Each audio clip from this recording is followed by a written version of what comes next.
This message comes from Brex. Brex is the intelligent finance platform that helps you spend smarter and move faster. With Brex, you get corporate cards with built-in expense management, plus a team of AI agents that handle manual finance tasks. Learn more at Brex.com. Hello. Welcome back to Oldie but a Goodie. Zach and I still on break. We're going to be on break until February, where we'll come back with a brand new season of Connections. I'm looking forward to that. But in the meantime, we are releasing a series of Patreon episodes that I like to call our bad taste highlights. These are some real awful bad taste movies that we have reviewed over the years. And following on from last week's American Ninja 2, we're keeping that ninja theme going with our review of New York Ninja. Now, if you don't know what this is, it's a movie that was found in like 2019 or something. There was no audio, there was no script, but a bunch of scenes, and it looked pretty funny. So some filmmakers put it together, redubbed over all the dialogue, tried to do their best with the very limited amount of context they had for the scenes, and they reconstructed it into one of the funniest B-movies Zach and I have ever watched. B-movie? Maybe even a C-movie might be a good grade for this one. Anyway, here's our review of New York Ninja. If you want more episodes like this, patreon.com/Oldie but a Goodie pod is where you can get them. We've got a massive back catalogue there. Our 100th bonus episode came out last month, a review of The Neverending Story 3. That's a fun one. Go check that out. We'll be continuing our series on X-Men later this month as well with our review of X-Men Apocalypse. It is over 2 hours long, so look forward to that one. But yeah, here we go. New York Ninja. Enjoy. So, Sandro. Yes? In a previous episode, we talked about Chud 2. Yep. And how that was a movie. Yep. If you haven't listened to it, you should check out that episode, but it was a movie. Yep. Sandro, we mentioned at the end of that episode that you bought this movie that we're reviewing today. Yes. Sandro, do you regret spending that $30 on this copy of this movie that we just watched? I don't not regret it. You don't not... Let's just say that it was a movie and I spent $30 US on it. US? Plus shipping. Plus shipping? And in short, what is regret, really? Hello and welcome to Patreon. This is part of the show where we throw everything out the window and we just do whatever we want. Splat. That's the sound of us throwing everything out the window. Yeah, it's a bit sloppy. I don't know what we're throwing, but it's probably not as bad as some of the other movies we've watched. This week we're watching a movie that was made in 1984 and then was just forgotten about for 30 years. I think the production company went bankrupt, they didn't finish the movie, and it was just left in film. Wow. Premises. But through the power of technology and them finding the old footage and just editing it back together while having to dub over all the audio because it didn't exist, which is just incredible, they have forged the New York Ninja. And Sandro. Yep. What did you think? I loved this so much. Yeah! It's a perfect bad ninja movie. It's also a perfect bad superhero movie because it's got like a supervillain in it, and he's leading like a double life as a news camera operator and also a ninja. It's great. What did you think of it? When we started recording, and I've mentioned this before, there is a certain type of movie in my head that I wanted to watch. I think I said this about The Running Man as well. Did I say it about The Running Man? I've said it about a movie before. But this is exactly the sort of movie I wanted to watch. This is what I had in my head. And this is what I was going into, what I wanted to see going into like the 1980s, the 1970s, the 1990s. This is exactly it. This is what I was hoping to find. the diamonds in the rough. No, it's more of a gold flake in a very turdy turd. Yeah. If this came out in the 80s, like they finished filming it, all the production stuff happened and they released it in the 80s, would it be this good? I don't think it would be. I think this is the best version of this movie. The fact that it came out now and not then gives it that big nostalgia, like, oh my god, look at this relic of the past sort of thing. Yeah.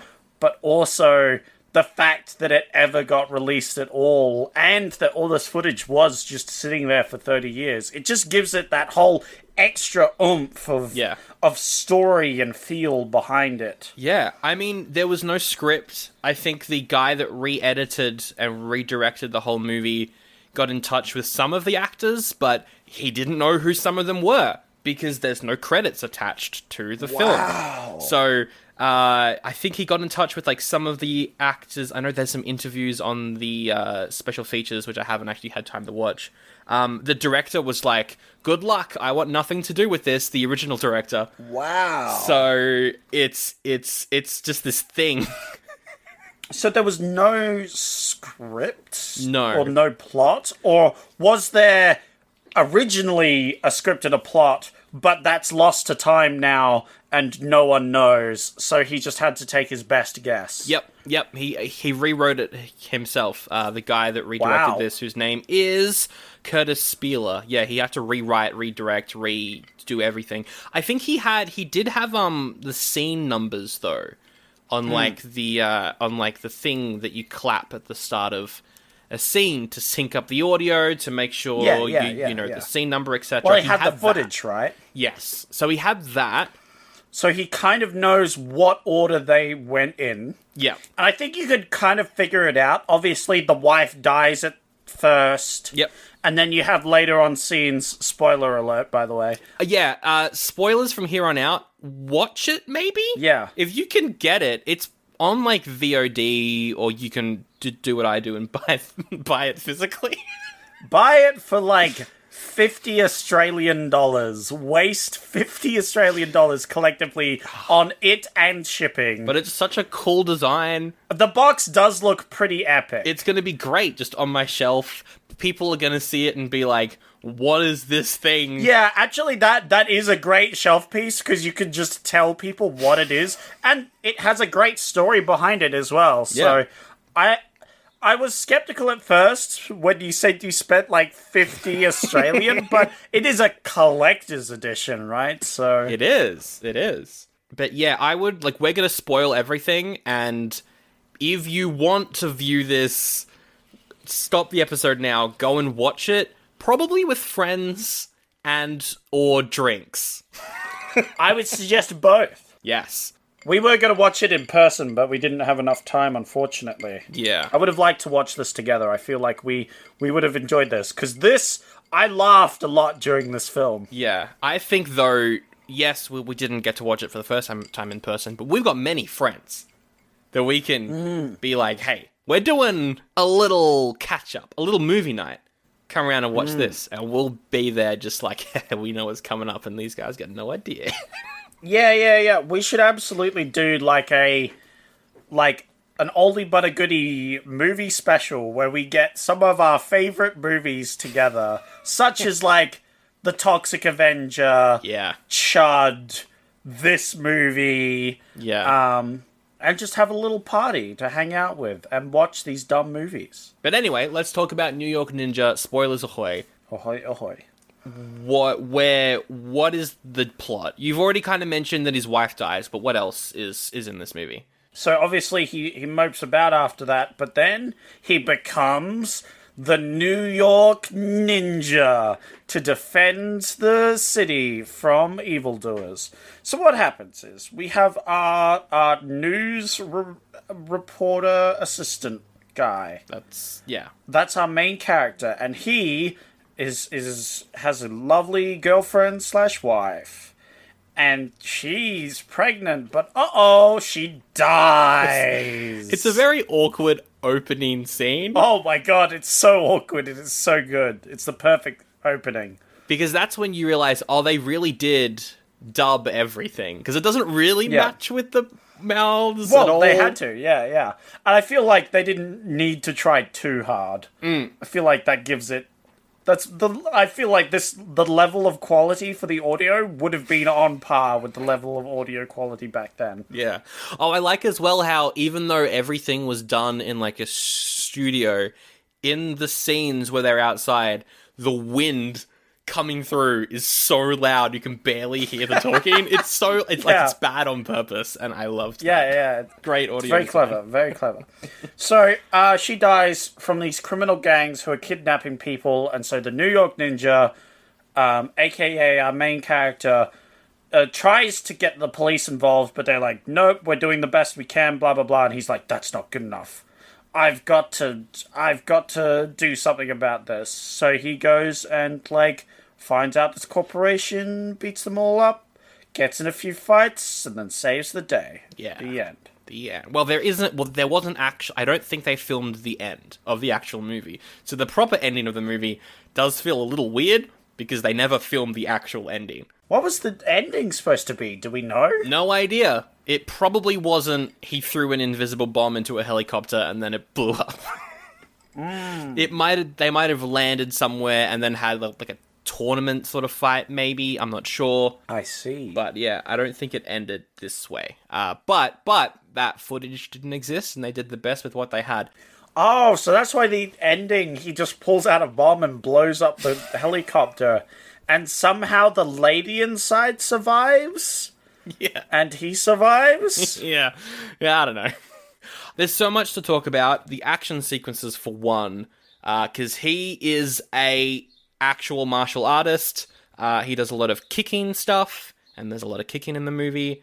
The action sequences are decent to a point. There's a few funny things. Like, he's done... I noted some kicks where he would kick out, and he would just kick out sideways, and he wouldn't really get near them, but then they would go flying. Yeah. The classic, like, Power Rangers combat, where they just do some cool martial arts near the air next to each other, and one of them will get hit. Also, at one point, a bad guy throws a knife to his partner, and of course the ninja just catches it out of the air. And he's like, shit! He just grabs it. Yeah. Which was incredible. That was good. Like, because the bad guy yells out, catch, and so the ninja just catches it, and he's like, shit! And then he, like, walks up to him and then lets the ninja just hit the bad guy. I don't know. Yeah, that's one thing. All of the bad guys just kind of wait around for their turn to get kicked. In all the Again, fight scenes. very Power Rangers. It's very funny. It's funny. I liked it a lot. His costume's great as well. At one point, there's a sword fight where they're both using two swords, and the ninja slams down with one sword, and the other guy uses two swords to block it. And the ninja, instead of, I don't know, getting his other sword and stabbing him, because the other guy's he uses his other sword to push down on the first sword. Yeah. And he could have just done a whoop and then a stab, and then he would have been done. It was very dumb. It's killed him. It was great. He also uses throwing stars, which have New York Ninja written on them. I think what happened is in the movie, my thinking is the character went to a store called New York Ninja. Oh. Bought the throwing stars. That's why they've got New York Ninja written on them. And then the press just takes that name and runs with it, and he becomes like this New York celebrity. That makes sense. That makes more sense than my theory was that he got stars that said, I love New York or something on them. Yeah. And then just like made it to I love New York Ninja or something like that. But yours makes more sense, I feel. Maybe. The bad guys are funny as well. What are they wearing? What is going on?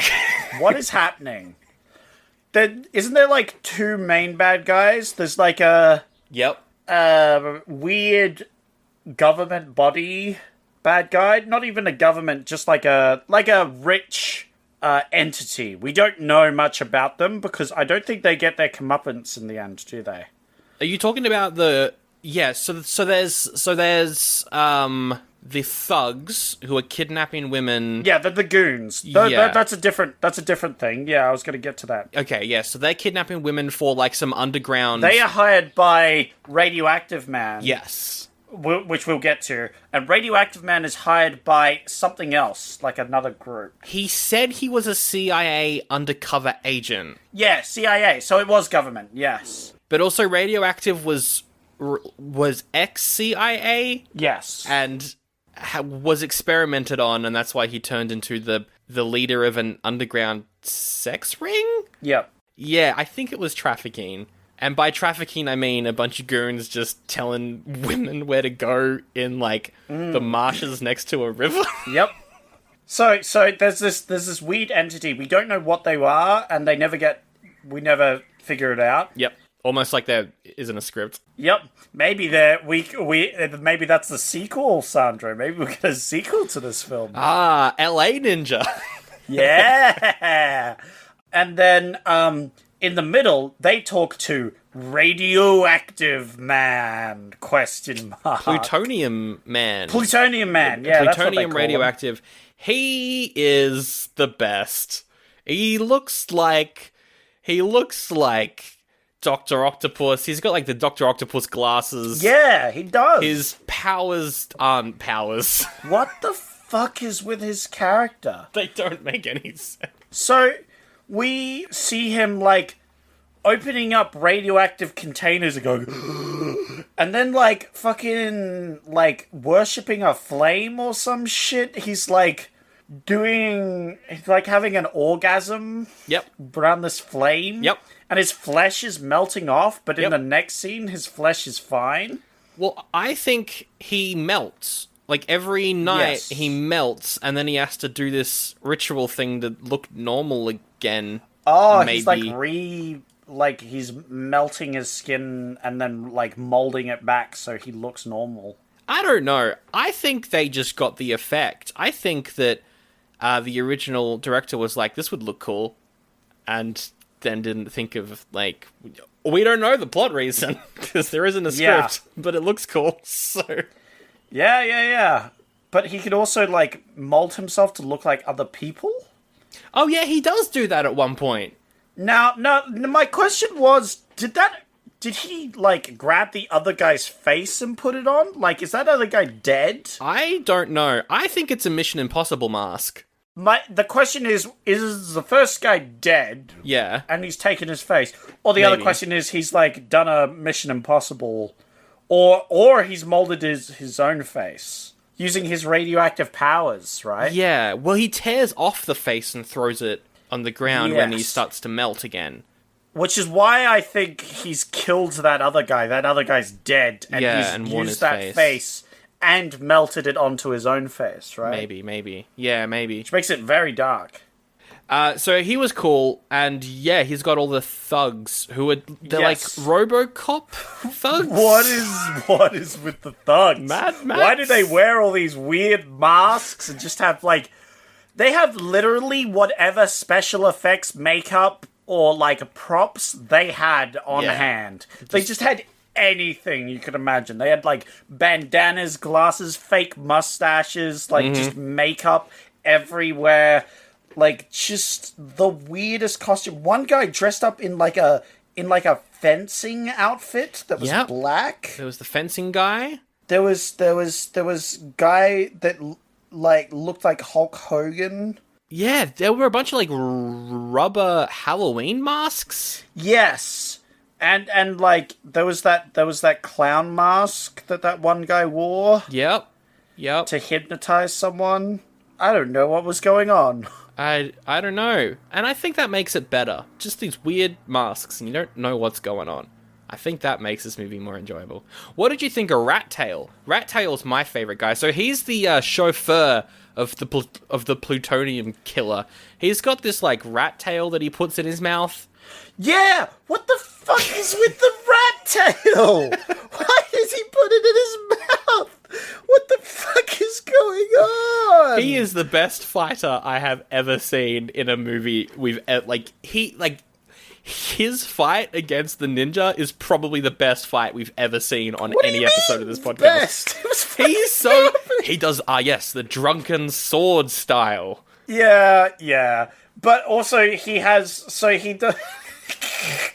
But that's the scene where he has the two blades and he holds it out in a cross to block one blade, and the New York Ninja, instead of just stabbing him with the other, presses down on it, which is very stupid. So I wouldn't say it's the best fight scene we've ever seen. It's the funniest fight. It's definitely one of the funniest. Because Rat Tail's just like flailing around. He doesn't look like he's confident in his fighting ability at all because he's holding his sword so far away from his body. Like, I don't want anything to do with these. I don't want him to hit me. Yeah, but he also does some flicky, tricky moves, which is pretty cool. He does. And then he does the drunken style where he's just kind of acting like a zombie, just flailing around. It's amazing. I don't know what is with his character, because at first he kind of seems like the gentleman fighter sort of thing, but also he's munching down on his fucking rat tail. Like, what? Why does he have a rat tail, and why does he munch on it? Why does he do that? I don't know. And then he does that drunken stupid style and just flails about. I don't know what's going on. It's great. So that's all the bad guys. For the good guys, we've got, the ninja. He's so good at fighting. Oh, yeah, he fights on roller skates at one point. Yeah, he goes around New York City and, helps out people on roller skates. A bit like Meals on Wheels. It is a bit like Meals on Wheels. Or Wheels on Meals. Which was 94. Yeah. 84, I mean, sorry, yeah. So he's, so the actor for the ninja is also the director of the movie as well. Wait, whoa, hold up. The director of the movie was the ninja? The original director, it was him, yeah. And he's the guy who said he didn't want anything to do with it. Yeah, because he made a bunch of, martial arts movies. And right. I think, they weren't successes, but people know of them. And then he filmed this, it wasn't finished, and then he just kind of retired. I think he's shown up in some other movies, but yeah, he's pretty much just retired, so he doesn't want anything to do with this. He doesn't want anything to do with this. I thought he would have, at least been yeah, I filmed all this stuff, I kind of want to get it released, I want to see, I would love to know his opinion on this so yeah, much. no, that's so good. Bizarre to me that he was just nope, don't want anything to... I guess it's been 30 years, and it's one of his lesser projects, so he just doesn't care. I understand don't care, but specifically saying I don't want anything to do with this, he hated this project or something. Yeah. Well, maybe it did go belly up. I don't know what happened on the inside, but maybe he had a really bad experience. I don't know. But I would love, if this movie becomes a huge success, he comes around and he's actually I will do a commentary or an interview about it, because I would love to know what he thinks, not only of this movie, but how accurate it is to his his original concept of the film. I would love to know that. I think that'd be really interesting. But as an actor and a fighter, he's pretty good. So he works with this journalist. She's got the worst wig on I think I've ever seen. Oh my god, yeah. Where? What? Why? It's amazing. Just have your normal hair. And if you were to do a drinking game for this movie, I think the main thing would be take a shot every time she gets abducted. Isn't it almost abducted? Well, maybe held at knife point. Oh, held at knife point. Absolutely, absolutely. You would pass out by the end of this film. She's constantly getting taken. It's so funny. The very silly news crew that goes around is oh, these guys look bad, let's follow them. And then somehow by following them they end up in trouble. Yeah. The guys notice them and attack them, and they're like, oh, how did this happen? So good. So there's them, there's the cops. I really liked the lead detective. He was really cool. I don't know what was up with his hat. Yeah. A hat with a big C, so you knew he was a cop. Yeah, no, he was good at the start, because the New York Ninja, he first goes to the police, and he's you gotta do something, and he's we're doing the best we can, but blah, blah, blah, it just takes time. And the New York Ninja's bureaucracy, brah, I've got to do this myself. But then, later on, so he becomes a vigilante, and so the cop goes full Commissioner Gordon. and it's like, I gotta work with the New York Ninja to deal with these guys. It's like, he's the key. Yeah. Which was a great scene. That was good. And then later on, he goes to like help the ladies, and he doesn't have any backup or anything. He's just by himself. Is that the moment when he's like, come with me, all you abducted ladies, get into the back of this Unmarked van. of this unmarked white van? That was a line in the movie by the cop, and I was like, what? What is going on? But also, he goes by himself to free all these people, and then grabs one guard and points a gun at him and says to all of them, drop your weapons. Thing. And somehow that goes poorly when they're all like, no, we're gonna just shoot you. We don't care about that one guy. Yeah. And he goes, oh, I've been captured. And I was like, what? That was the dumbest move I've ever seen. Oh my goodness. Well, howdy there, Sally McSella here, back with another ad. And do you ever watch your favorite kids program that you grew up watching when you were a kid and think, man, I would love if they made another one of these but made all the cute characters look like complete dog shit? Well, if you want that, you should go check out patreon.com/Oldie Buddy Goodie Poud, where Sandro and Zach finally reviewed The Neverending Story Part 3 for their 100th bonus episode. Here's a clip. The Neverending Story 1 is a movie I pretend to hate a lot. I mean, it's a movie that I despise. I despise it and I hate it. I hated it as a kid and I hate it now. Am I exaggerating my hate for the movie purely for entertainment value? The only good bit of The Neverending Story was when that horse died. That's the only good bit in the film. I feel like it's just a character trait rather than my opinion at this point with The Neverending Story. Yeah. It's like personality traits are over here, and then like character traits and thoughts. It's right in there. It's locked in. Next to film, bro. Okay, that was just a clip about them talking about the first movie, but hey, they talk about the third movie in the episode on the third movie. Trust me. If you want to go listen to it, patreon.com/Oldie Buddy Goodie Poud. And as I mentioned, that's the 100th bonus episode that they've ever uploaded to Patreon. So go listen to all of them if you'd have nothing else to do. They're all there. Patreon.com/Oldie Buddy Goodie Poud. Get ad-free episodes as well. And I cannot stress this enough. They have made all of the characters in the Neverending Story look bad. That's what this movie does. I'm an American. Yeehaw! Oh, and there's that other detective as well who she just kind of shows up at the end and now she's a part of the cast. I don't know. Yeah. So there was this one detective that was in disguise as just a regular woman, and she gets captured. And I was like, well, that was kind of dumb. Yeah. Because she just gets kind of captured. But then when they break out, she helps break people out. So I guess it worked in the end. Is there anything else to really mention? Yeah, we could just quickly go through the plot points. So, New York Ninja. He has girlfriend. She is pregnant. She gets killed. He gets mad. He goes to cops, and cops are like, yeah, we'll get there eventually. And he's like, what the fuck? What do you mean eventually? All right, I got to do something about this now. He then watches a kid get beat up and is like, I'll help you, kid. I'll become the New York Ninja.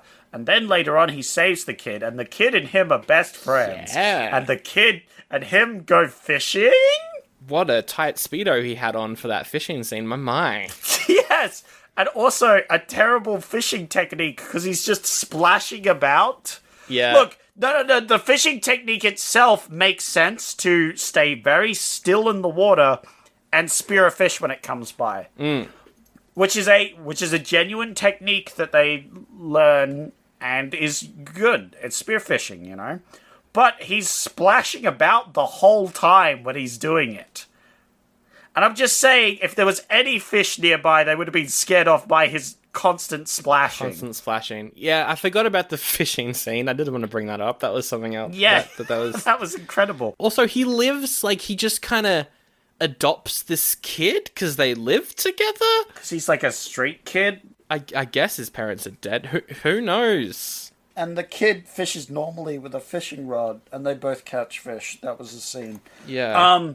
And we see the bad guys, they meet up, and the bad FBI agent is like, do this stuff for me. And then the other guy's, yes, I will do it. And then we see him in like a movie theater. And he opens a plutonium box. And then his flesh starts to melt. And he has a candle. And he like melts his hand with the candle. What? And then they go to a festival, and the bad guy who melted his skin earlier is in a clown mask, and he hypnotizes a woman. Yep. And then they bang. And then she dies. And then they leave her in a dumpster. Leave her in a dumpster. Well, they're not even a dumpster, in like a barrel. It's like it's more of a barrel than a dumpster. And all the cops like standing around the barrel looking at this dead lady, and none of them take her anywhere. They just leave her there. This is the best scene, because they talk about, okay, we need to take her to forensics. But they know what will be, because there's burn marks, and they know that the forensics labs will just say that she's got plutonium burns or whatever. Yeah. Then they pick her up to presumably take her to the lab, right? And I think this was missed in the making of this film, because I think it's supposed to cut after they pick her up and start taking her away, but they don't.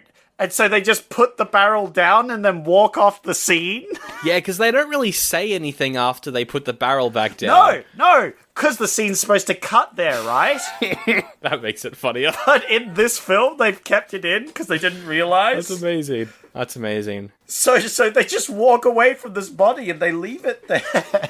So then they go and save all the women who have been abducted, and we get that breakout scene, which is amazing. This scene where they're helping the ladies out, this is where the cop gets captured, the like lead cop who has zero backup, who just tries to rescue everyone, fails. New York Ninja shows up, everybody escapes, that one cop lady helps. Yeah. The news crew are there.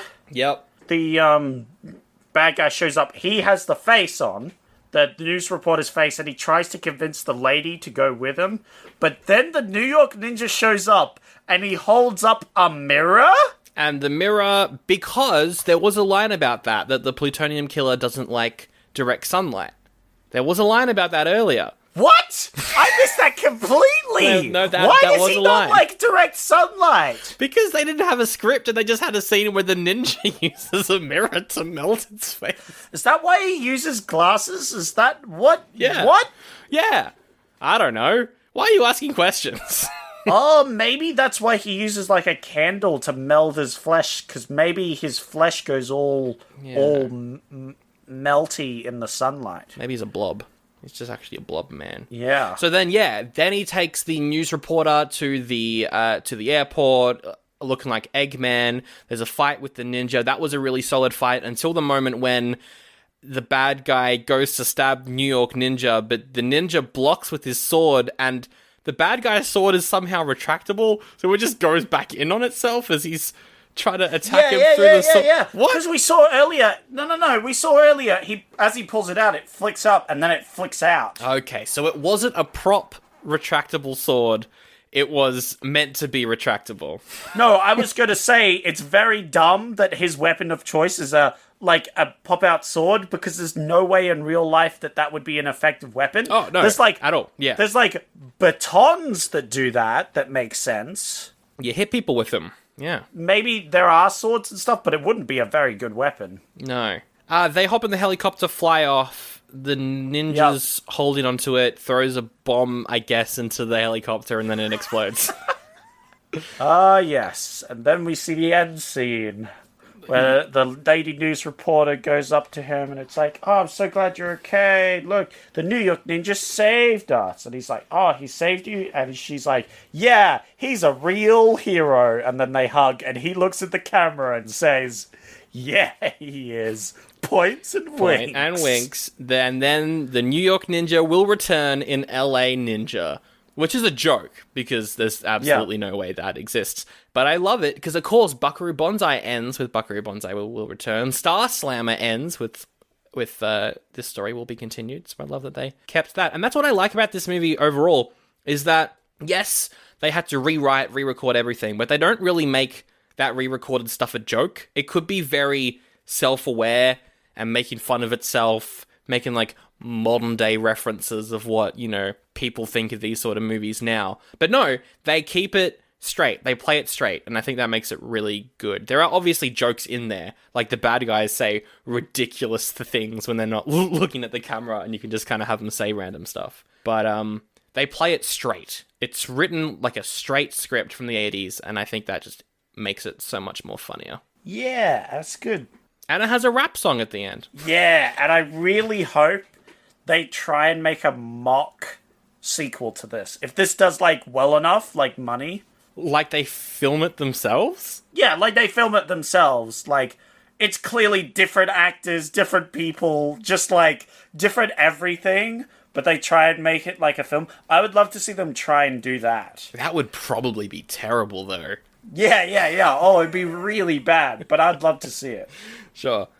And what did you think of the soundtrack as well? Because they got in, a modern synth band to make an 80s soundtrack. It was really good. Yeah. And they could get that synth band to do a second one, Look, it's a goodie from me, because it's great, and I'm watching this a lot, probably. Partly because I own it and I want to get my money's worth, but also because it's legitimately funny.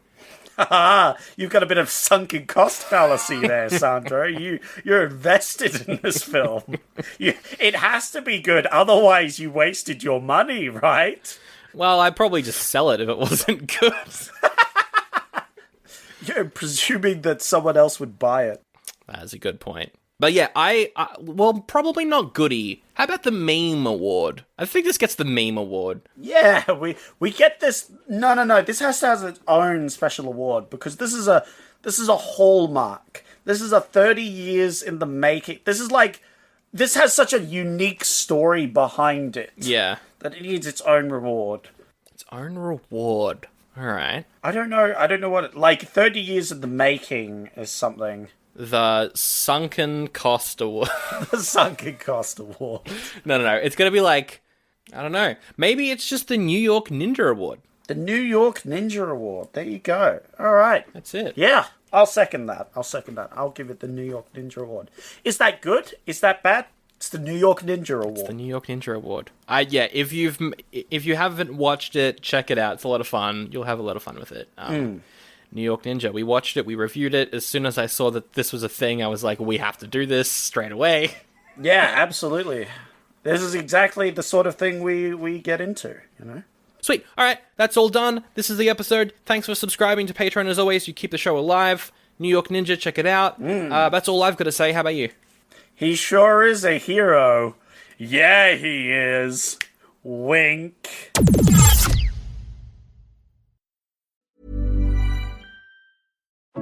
What does it mean to live a rich life? It means brave first leaps, tearful goodbyes, and everything in between. With over 100 years' experience navigating the ups and downs of the market and of life, your Edward Jones financial advisor will be there to help you move ahead with confidence. Because with all you've done to find your rich, we'll do all we can to help you keep enjoying it. Edward Jones, member SIPC.